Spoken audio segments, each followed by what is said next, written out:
Story 1. The Oil Barrel. There are moments in life that split your memory in two, the time before you saw something and the time after. The time before it, you were just a regular person moving through a regular day. Maybe you were tired. Maybe you were counting down the minutes until your shift ended. Maybe you were thinking about nothing more dramatic than what you were going to eat for dinner or whether your feet hurt more today than they did yesterday. And then something happens. Something so completely outside the boundaries of normal human experience that it rewires your brain on the spot. You don't forget it. You can't forget it. It doesn't live in that soft, fuzzy part of your memory where most ordinary days go. No. It lives somewhere much more permanent than that, sharp and clear and waiting for you every time you close your eyes in the dark, or catch a certain smell, or hear a sound that takes you right back. Some people experience moments like that during car accidents or in the middle of a medical emergency. Some people experience them during natural disasters. And some people, and I want you to know that I am completely serious when I say this, some people experience them while hauling a bucket of used cooking oil out the back door of a knockoff fried chicken restaurant at the end of a very long shift. That last group is small. In fact, I'd wager it's a group of exactly one. And that person is the woman who is about to tell you this story. Her name is Georgia. Go-to Georgie, they called her at work, because whenever something messy needed doing, Georgie was the one who got called on. Mop up the puke in the seating area? Georgie.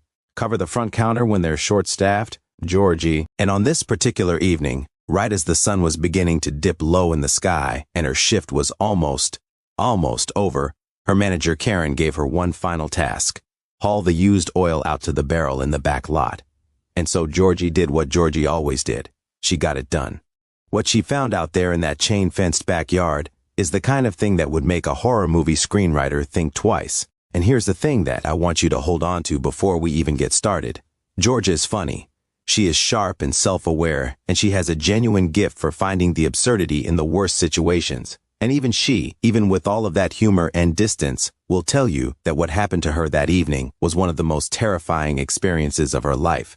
So settle in, friend, because we're going to start there, with the oil barrel, with the smell, with the thing Georgia saw when she finally turned around.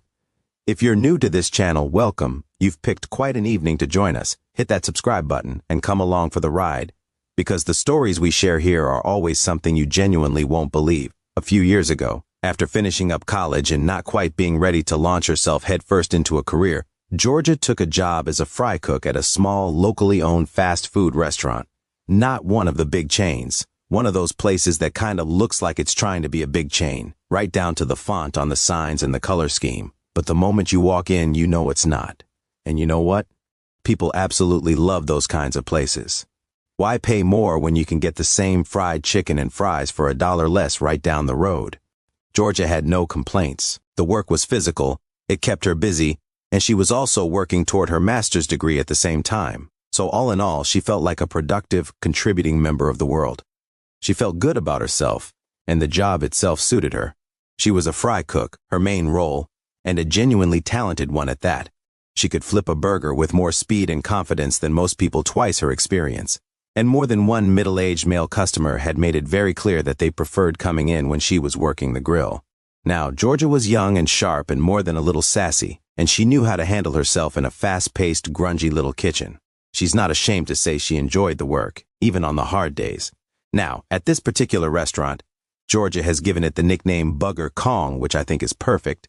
There was a specific system for dealing with used cooking oil. When it was time to change out the fryer oil, the staff would drain it into large 5-gallon buckets and then haul those buckets out to the back lot, where a big metal oil drum sat waiting to collect it all. Once the drum was full enough, someone would arrange to have it taken away and disposed of properly.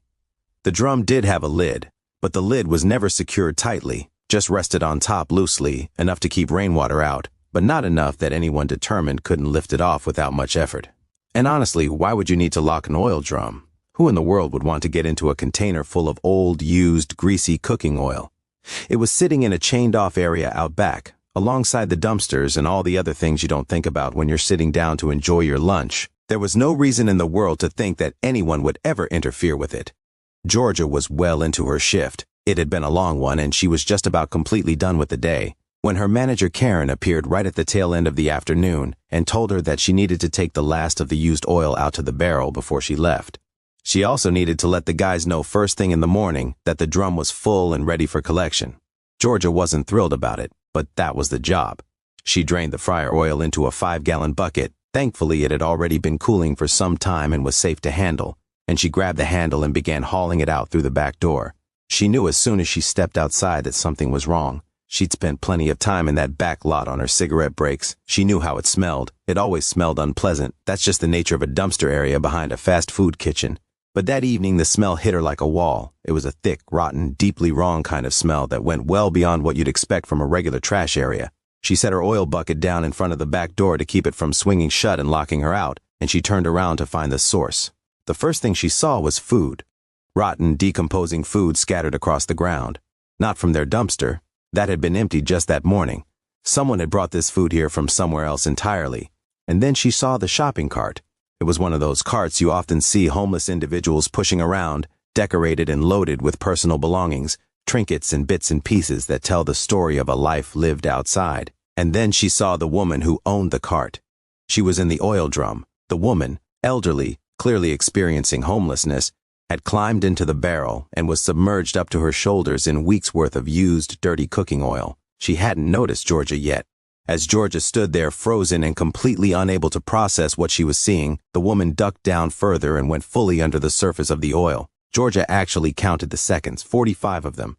And then the woman burst upward out of the oil, mouth thrown wide open, oil pouring from her lips, letting out a sound that Georgia could only describe as pure, raw ecstasy, as though this were the most satisfying experience imaginable. And then the woman saw Georgia. She spat a mouthful of cooking oil straight at her. It didn't reach her. Georgia had backed away quickly enough. But the shock of it, the sheer wild reality of what she was witnessing hit her all at once. And there was one more detail Georgia hadn't fully registered yet. The woman was completely naked. Georgia could see that much from where she stood. She would later confirm the full picture when the situation escalated. And she is not going to describe the appearance of a severely malnourished, elderly woman covered head to toe in old cooking oil in any further detail than necessary. You can use your imagination, or better yet, maybe don't. The moment the woman spotted Georgia, something shifted in her entirely. Whatever private ritual or relief she'd been experiencing was over. A switch flipped, her face changed, and she began to shriek. Not in fear, not in startled surprise, but in fury. She pointed a gnarled, trembling finger directly at Georgia and began screaming at her, yelling things that Georgia could barely understand, accusing her of being a witch and threatening her with things that belong more in a medieval nightmare than in a fast food parking lot in 2023. Georgia, to her enormous credit, did not run. She took a few steps back and tried to reason with the woman, calmly, carefully, telling her that she couldn't stay in the barrel, that it wasn't safe, that she needed to come out. But reasoning wasn't really on the table at this point. The woman was thrashing. She was reaching out with both arms, furious and flailing, and in all of that wild movement, the barrel of oil lurched forward and toppled completely, sending a wave of foul-smelling vegetable oil flooding across the asphalt. Georgia jumped back, trying to get out of the way, and hit the wall behind her. In the chaos, she did the one thing that made perfect logical sense in the moment. She kicked the bucket she'd propped against the back door, not wanting any of the mess to flood into the kitchen. The back door swung shut behind her. And locked. She was trapped in a small, chain-fenced back lot, surrounded by a spreading puddle of old cooking oil, with a naked, oil-covered, furious, screaming elderly woman who was now crawling across the asphalt toward her, sliding and slipping as her oily hands and knees lost traction every time she tried to get her feet under her. And the barrel, Georgia noticed now, had been filled not just with oil but also with more of that rotting food. And based on the state of it, she had a horrible, horrible feeling that this woman had been carrying food into the barrel with her and eating it while submerged, under the oil, in the dark. Georgia stood there for a split second weighing her options. She felt genuine pity for this woman, for whoever she was, for whatever had brought her to this place, to this moment, to a barrel of used restaurant oil in the back of a knockoff chicken joint. The woman was clearly unwell, clearly suffering in ways that Georgia couldn't begin to fully understand, but the woman was also crawling toward her across the ground with murder in her eyes, screaming about tearing Georgia's insides out. And that rather tilted the scales. Georgia made her move. She ran, carefully, strategically, around the edge of the oil spill toward the dumpster on the far side of the lot. Her plan was solid: climb on top of the dumpster, launch herself over the 8-foot chain-link fence, get around to the front of the restaurant, and call the police. It was a good plan. It should have worked. What Georgia had not accounted for was how fast an oil-soaked woman could slide across a flooded asphalt surface. The woman reached out and grabbed Georgia's ankle just as she was almost at the dumpster, both slippery hands gripping hard, trying to drag her down into the puddle she'd been rolling in. And Georgia made the split-second decision that she is still not proud of. She stamped down on the woman's wrist, firmly enough to make her let go. She didn't want to hurt her. She genuinely did not want to cause any harm to this woman who was clearly going through something devastating. But she also very much did not want to be dragged down into a pool of rancid oil by someone who had just told her, in graphic terms, exactly what she planned to do to her. She made a decision. The woman howled and released her grip. Georgia kicked the shopping cart aside, threw herself up onto the dumpster, and leapt for the fence. She almost made it. She truly, genuinely almost made it. But the oil coating the bottom of her sneakers and the palms of her hands had other ideas. She caught the top of the fence, and then her jeans caught on the chain link, and she ended up dangling upside down on the outside of the fence, held in place by the tear at the knee of her pants, hanging there in midair, half victorious and half completely stuck. She considered briefly undoing her belt and dropping out of her jeans to land on the ground in her underwear. She thought about it seriously for at least a few seconds, and then she decided that one person being naked in this situation was more than enough. She stayed in her jeans, and she started screaming for help. A passerby heard her. A kind stranger came over, helped untangle her from the fence, and lowered her safely to the ground, and then looked past her through the fence at the scene in the back lot and recoiled in absolute, silent, wide-eyed horror. Georgia limped around to the front of the restaurant, while the stranger very kindly kept watch at the fence. Karen was called. The police were called. Georgia gave her statement and was sent home for the rest of the day. She never found out much about the woman. What she did learn was that the woman would not be pressing any charges and that she was being connected with the help she needed. And Georgia chose to hold on to that, to find something decent in the middle of a deeply indecent situation. She's tried to tell this story in the funniest way she can because humor is how she copes with it. But she'll be honest with you, it wasn't funny while it was happening. It was terrifying. She still has nightmares about that moment when the woman burst out of the barrel with oil pouring from her mouth. She still gets sick when she smells certain things rotting. She does not work in fast food anymore. She can't. She knows logically that something like this could happen anywhere there happened to be a large drum of oil. But she just can't take the risk of ever being in a situation like that again. Has anything ever happened to you at work that you just could not believe? Something that made you look around and wonder if you'd somehow stepped into another dimension? If so, I genuinely want to hear about it. Drop it in the comments below, because I have a feeling I'm not the only one with a story like this. Story 2. The Rich Couple. Story 2. The Rich Couple. The rich couple, sometimes the most unsettling things, don't announce themselves. They don't come with loud, dramatic warning signs. They come quietly, dressed in nice clothing, seated at the table right beside you, holding a glass of red wine, and smiling like they own the room. Because they do, and they know it. And that's what makes it so much worse. Our next storyteller was 18 years old the first time she understood that not all danger looks the way you'd expect it to. She grew up in a small rural town. She didn't come from money. And on the particular evening this story begins, she was sitting in one of the fanciest restaurants she had ever been in her life, dressed up and trying her absolute best to look like she belonged, and being quietly, slowly, systematically targeted by a couple who very much did belong there, in ways she wouldn't fully understand until much later when she was around 18. She and her now husband went out for dinner at a very fine, very exclusive restaurant. The kind of place that sits out in the countryside, far from town, and requires a booking that not everyone can manage to get. In a small town like theirs, having the right last name made all the difference. Her husband's father was a well-known, well-regarded man in their community, and that reputation opened the door for them. They arrived at around 8 in the evening and were shown to their table. For her, a girl who had grown up with very little, being seated in that beautiful candlelit room, surrounded by other well-dressed diners and quiet, attentive service, felt genuinely magical. She felt like a celebrity. She felt like she had stepped, just for one evening, into a version of the world she didn't usually get to be part of. The restaurant was full that night. Mostly older, upper-class couples in groups who carried themselves with the easy confidence of people who ate in places like this all the time. She felt a little out of her depth, not unwelcome exactly, but very aware of herself. A little like a fish that had found itself somewhere the water ran a great deal deeper than it was used to. So she was genuinely relieved when the couple seated at the table right beside them struck up a friendly conversation. They were clearly wealthy. You could see it in everything from their clothes to the way they held themselves. The wife was one of those glamorous older women who looked like they'd been beautiful their entire lives and knew it. Polished, elegant, the kind of woman who reminded you of a calculating widow in a television drama. The husband was a man who had clearly done very well for himself and enjoyed every comfort that came with it. His fingers were a little swollen. His nose carried the redness of burst blood vessels. He had a well-groomed white beard and a balding head, and there were nicotine stains on his teeth and his facial hair. Subtle, but visible if you looked. This was back before teeth whitening was as common as it is today, when money and immaculate dental hygiene weren't quite so interchangeable. The four of them chatted pleasantly. She can't remember exactly what the conversation was about, and honestly it doesn't matter. What mattered was that it was warm and inclusive, and the couple made her feel genuinely welcome. It was a nice feeling. She leaned into it. And then her husband stepped outside for a cigarette. He'd have a couple before the meal arrived. Food in places like this could take 30 to 45 minutes to come out from the kitchen, sometimes longer, and that was considered entirely normal back then.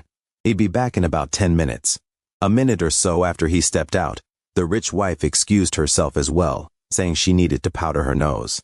And so it was just her, sitting alone at the table, toying with her cutlery, glancing over at the rich husband now and then with a polite social smile, the way you do when you're sitting beside someone you've just met and you're not quite sure what to do with your hands.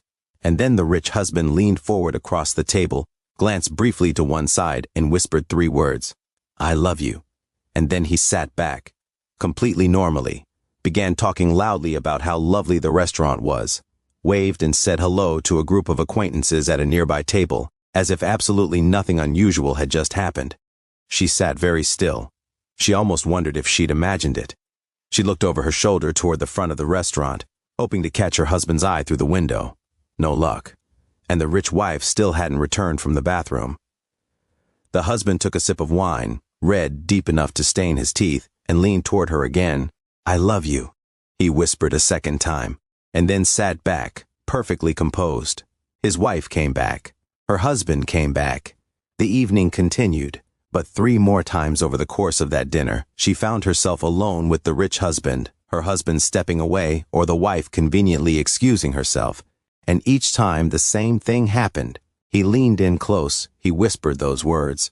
The second time alone together, it was 2 "I love yous" and then an "I really love you." Each time, the moment his wife or her husband returned to the table, he switched instantly back to warm, pleasant, normal dinner conversation. No hesitation, no embarrassment, like flipping a switch. She was 18. She had grown up without money. She was sitting in a room full of people who could, as she put it, eat someone like her just for the sport of it. She didn't know what to do. She sat very still and tried to keep smiling. And then came the 3rd time she was left alone with him, and this time there were the "I love yous" and then something else. He glanced around the restaurant, checking, scanning, and then directed her gaze down toward the tabletop at his waist. She couldn't see anything clearly from where she sat, but between the way the tablecloth was bunched and the way his arm had disappeared beneath the table, the implication was very clear. He was giving himself some kind of private gratification right there in the middle of that elegant restaurant. And then he leaned across the table again. And in the strangest, most unsettling whisper yet, he said it again, "I love you." And then his wife appeared, and he immediately launched into a story about something that had happened at the office that week, something he had apparently just remembered and absolutely had to share with her right that second. She felt frozen. She felt sick. She felt scared in a way that was hard to name because nothing overtly violent had happened, nothing she could point to and say definitively, "Look, this is the moment it became dangerous." And yet every instinct she had was telling her that something was very wrong with this couple, and that she needed to get out of this restaurant and not look back. She didn't get a chance to tell her husband any of it during dinner. There was never quite the right moment, and as luck, or something more deliberate, would have it, both couples finished their meals at the same time, paid their bills at the same time, and ended up leaving together. Handled their bill. The rich husband drifted over to stand beside her as they gathered their things near the door, and she went rigid, waiting. Instead of saying anything inappropriate, he was perfectly gentlemanly. He said how charming it had been to meet them both, and suggested they might all get together for dinner sometime, properly this time, as a planned occasion. And then he handed her his business card. It was a very fine business card, the kind that a certain fictional Wall Street type would have sneered at in envy. And on it was his home telephone number. The two couples walked out together. As she climbed into the passenger seat of her car, the rich husband smiled and said, "Remember what I told you?" Her husband looked at him, puzzled. The man clarified smoothly. He meant his suggestion that they all dine together again. He said she had his card. But she knew. She knew exactly what he meant. On the drive home, she told her husband everything. And while he was, and still is to this day, a calm and deeply spiritual man, at 18 he was also hot-headed when it came to protecting the woman he loved. By the time she finished talking, he was so furious that he nearly steered the car off the road. She made him swear on everything that mattered to him that he wouldn't turn the car around, wouldn't do anything rash, would wait, would think it through. And to his credit, he agreed. Then she told him about the business card. He went very quiet. He smiled in a way that was not entirely comforting, and when they got home, he asked for the card. She gave it to him, but only after he made her two promises. 1, he wouldn't act for a few days. 2, he wouldn't go anywhere near the couple's home, which turned out to be something close to a small estate on the edge of town. He swore on both counts. She handed the card over. And then her husband did something that should have been the perfect act of justice. He called the number on the card and asked to speak with the rich wife. And he told her everything. He told her about her husband's behavior throughout dinner, what he had whispered, how many times he had said it, the way he had looked at her, the implication of what he had done beneath that restaurant table. He may have added a small embellishment or two for emphasis. He made it abundantly clear that her husband had been directing inappropriate advances toward a young woman who was a guest at a neighboring table. She was listening in on the other line, as you could in those days with a landline, and what she heard made her go completely cold. The rich wife laughed. Not a surprised laugh, not an embarrassed laugh. A cold, deliberate, entirely composed laugh. Her husband kept talking, kept pressing the point in case the wife hadn't understood that this was about infidelity, about her husband's intentions toward another woman. And the rich wife simply said, very calmly, "Are you finished?" He only told her that he loved her. Gareth can be a bit much sometimes. And in that moment, it all clicked into place. Every single time she had been left alone with that man, it was because someone had made sure of it. Her own husband had stepped out first. And then the rich wife had found a reason. The bathroom, a conversation at another table, to leave and create the opportunity. She hadn't been the victim of one creepy man at a dinner table. She'd been the target of a deliberate, coordinated, predatory partnership. Both of them, working together, every move carefully orchestrated. The rich wife then said one final thing. She told her husband that perhaps he was taking this all far too seriously, that they should take them up on their dinner invitation, and that she was quite certain a couple of their, she paused just slightly, means, would appreciate the opportunity to dine with people like them, that the two of them together had a certain quality that Gareth and she felt could be very good for rejuvenating their marriage. There was absolutely no ambiguity left. These were predatory swingers, possibly something even darker than that, who had decided that a young, modestly dressed couple dining on a tight budget at a fancy restaurant were perfect targets, easy, grateful, unlikely to make a fuss. Her husband stayed calm. He thanked the wife for the invitation very politely and mentioned that he might need to check with his father first, and that perhaps, since they were all in the same small town, his father might like to join them all for dinner as a group.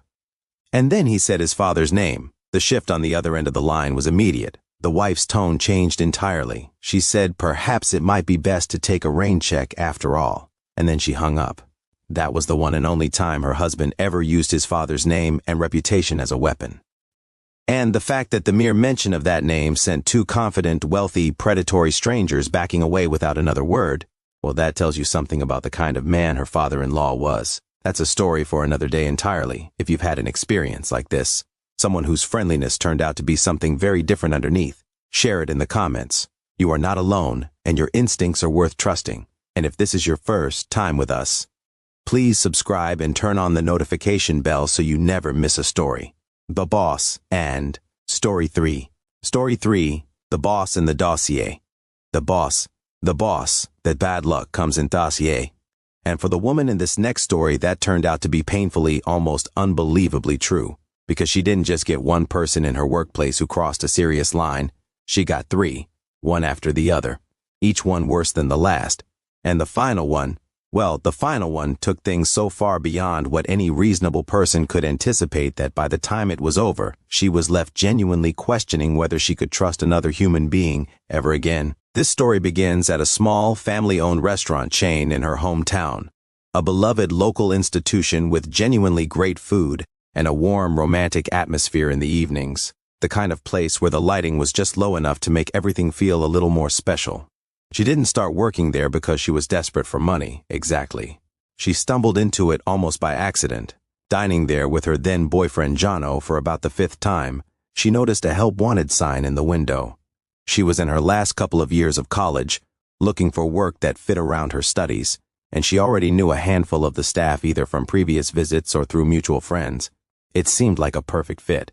And for the first several months, it was. She was enjoying the work. She was keeping up with her studies. Life felt good. And then Jono happened.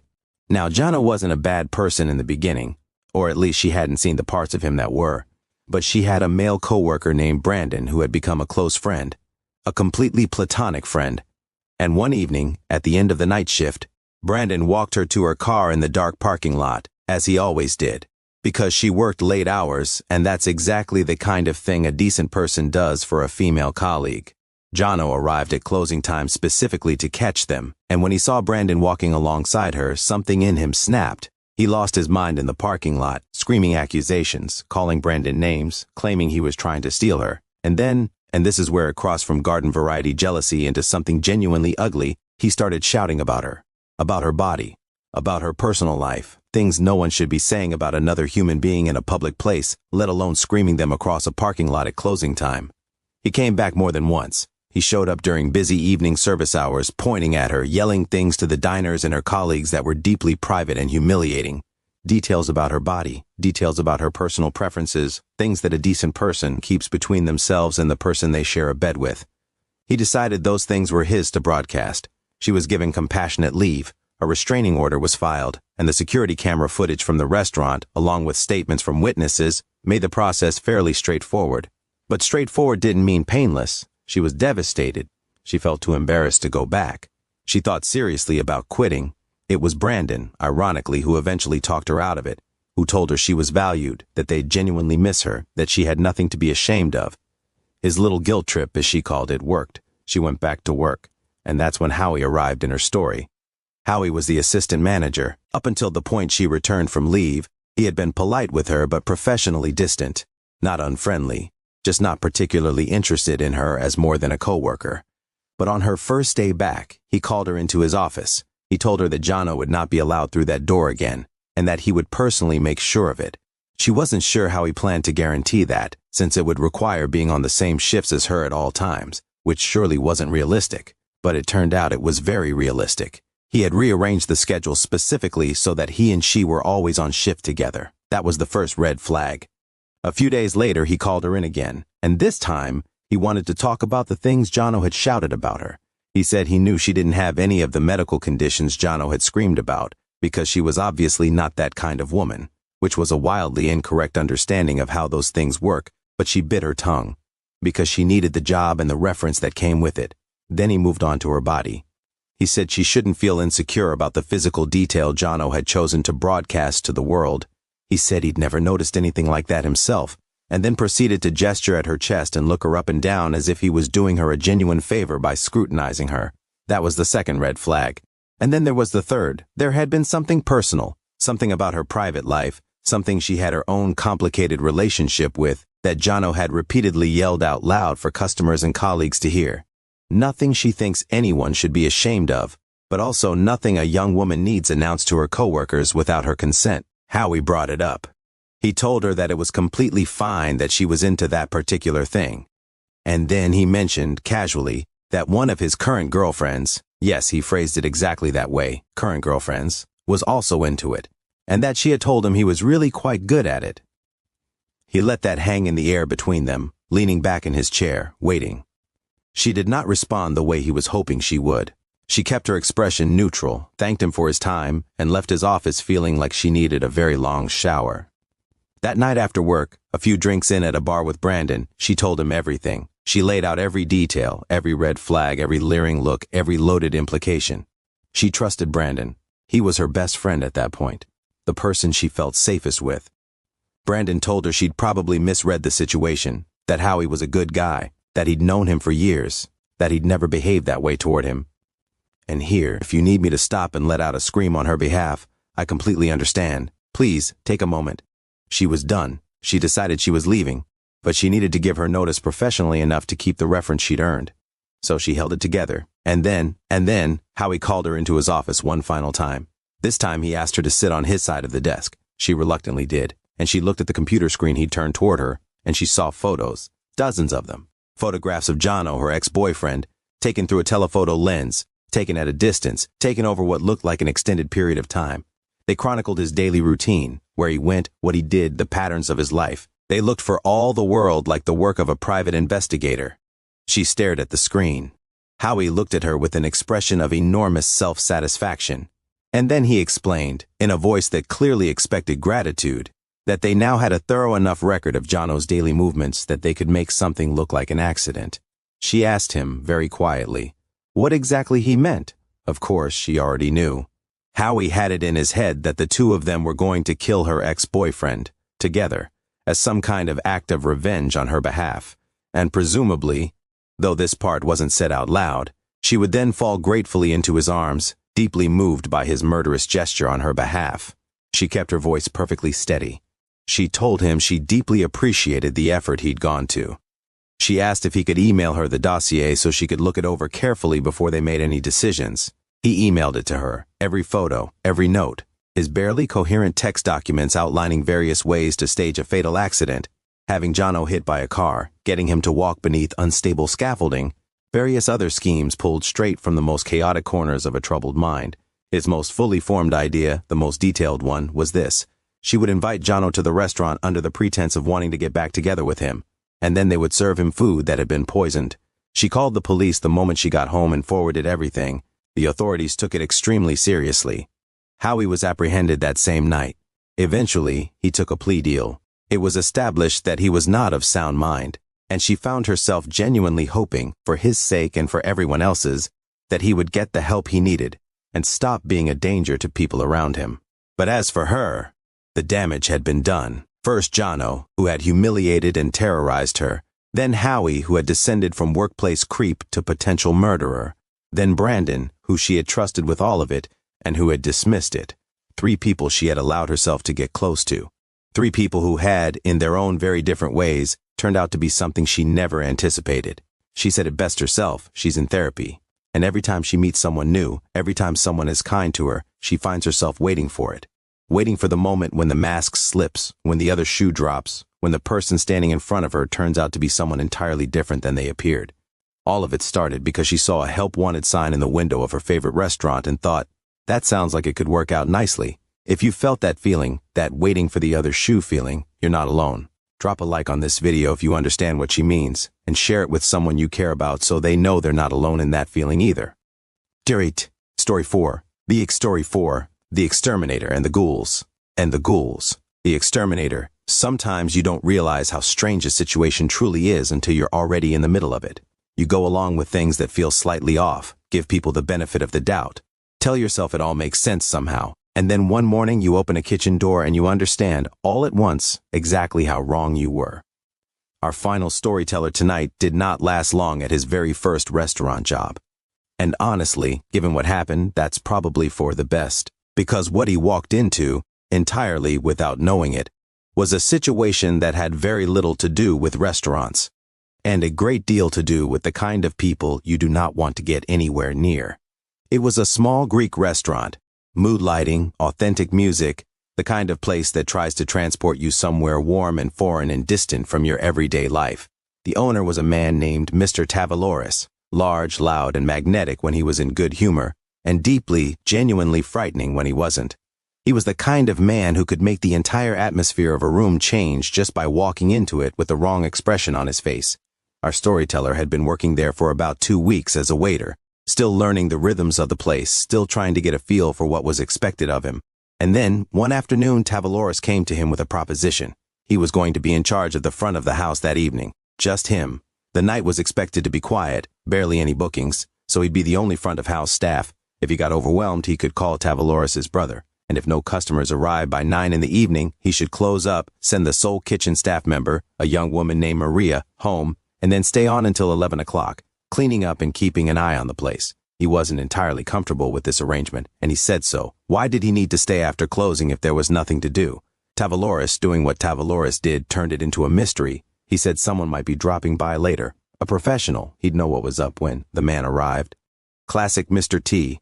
Everything was a saga. Everything was delivered in that half-mysterious, half-theatrical way that made you feel like you were either on the verge of something very important or being slightly laughed at. There were rumors, which would circulate years later, that Tavaloris wasn't even actually Greek and had possibly never set foot in Europe. Having worked for him, our storyteller could entirely believe that. 9 o'clock came and went. Not a single customer had walked through the door all evening. He sent Maria home, flipped the sign to closed, did a leisurely and not particularly thorough job of tidying an already clean restaurant, and settled in with his Game Boy Color. Just a young man, a quiet night, and a very old handheld video game. Around 10 o'clock there was a knock at the front door. Urgent, sharp. He saved his game and went to answer it, fully prepared to tell whoever was out there that they were closed. And then he remembered.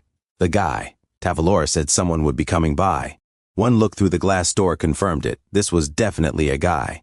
The man standing outside was dressed in a full exterminator's jumpsuit, all his equipment visible, a hand-rolled cigarette hanging from his lower lip. His purple van was parked across the lot, sitting right in a disabled space, he noticed, and the logo embroidered on his chest read, Rochagogo, which he found rather charming, all things considered. He opened the door. The man stepped inside. He had a thick Serbian accent, and he did not phrase his introduction as a question.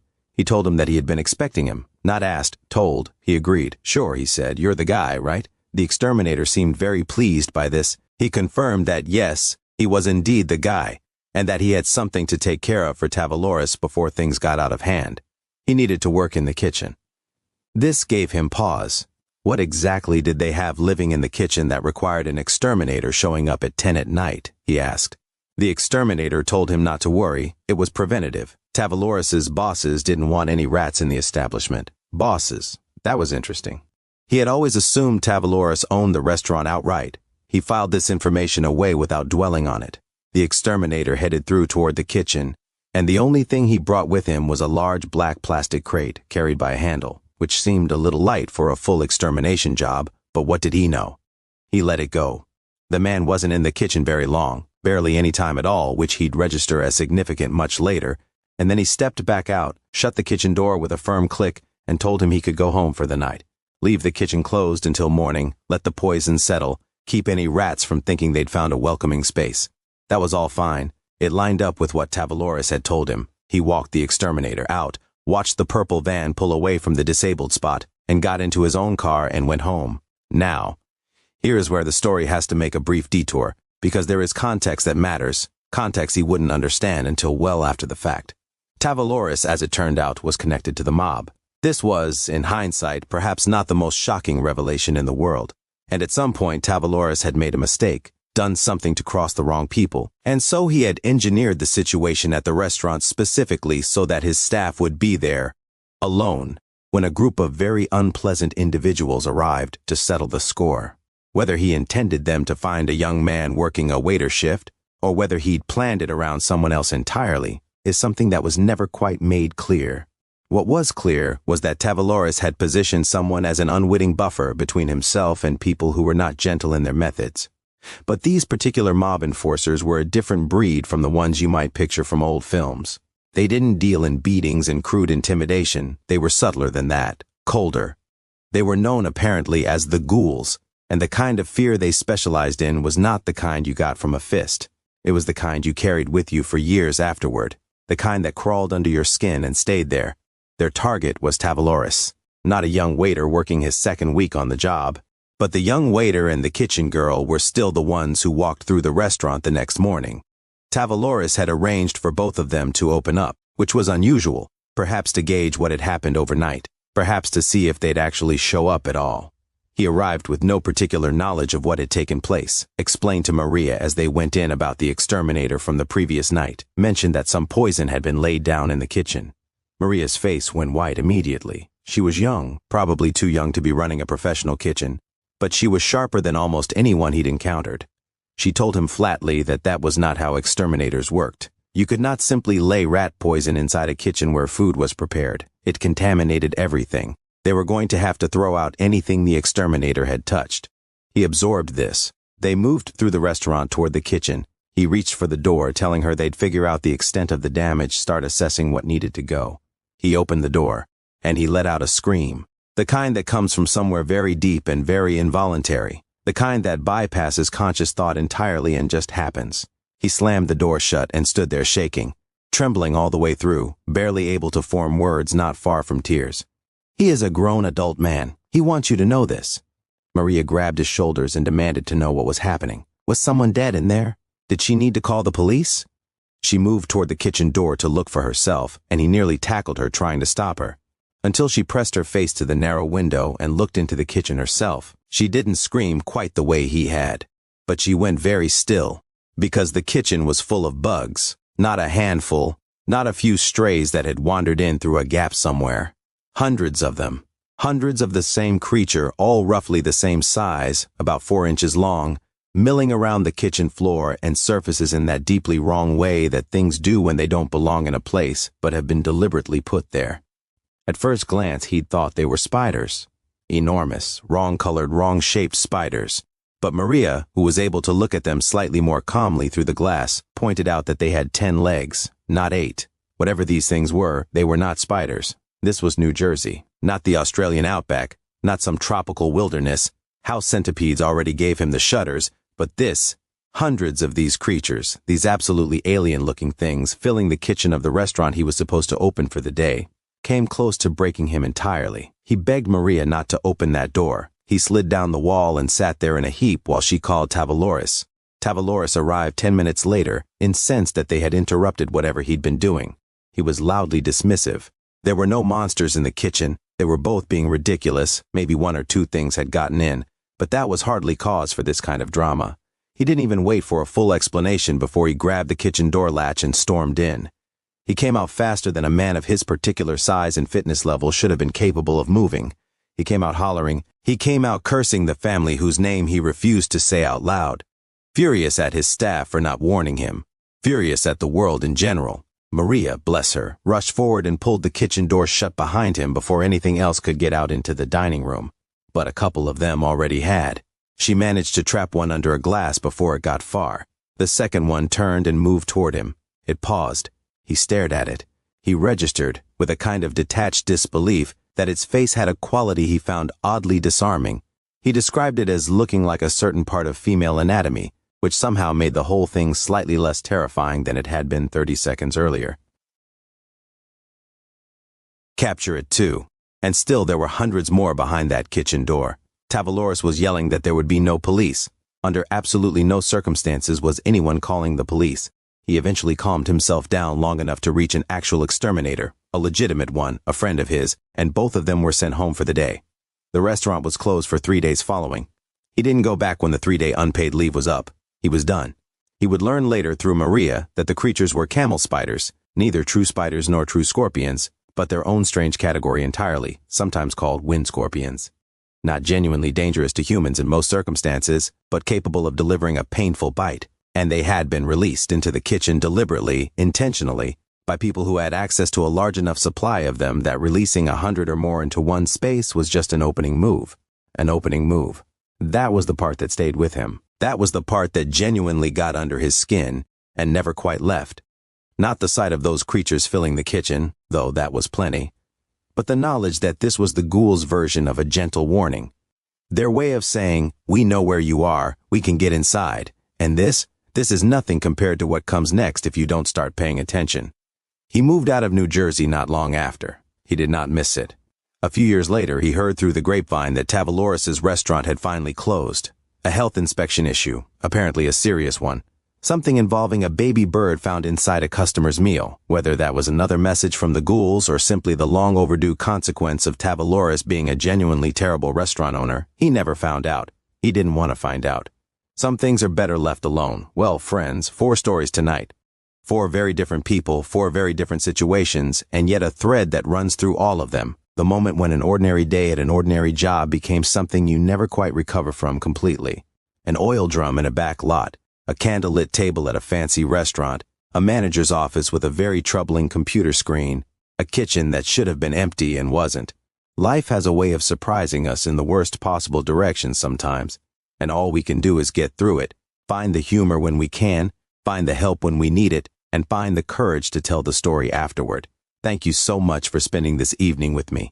If any of these stories resonated with you, if you've had a strange, unsettling, or outright terrifying experience of your own, I want to hear from you. Share it in the comments below. Your experience matters, and there are more people out there who understand than you might think. If you're new here, please hit that subscribe button and tap the notification bell so you never miss a story. We release new videos regularly, and I genuinely love to have you as part of this community. Until next time, stay safe, trust your instincts, and take care of one another. I'll see you soon.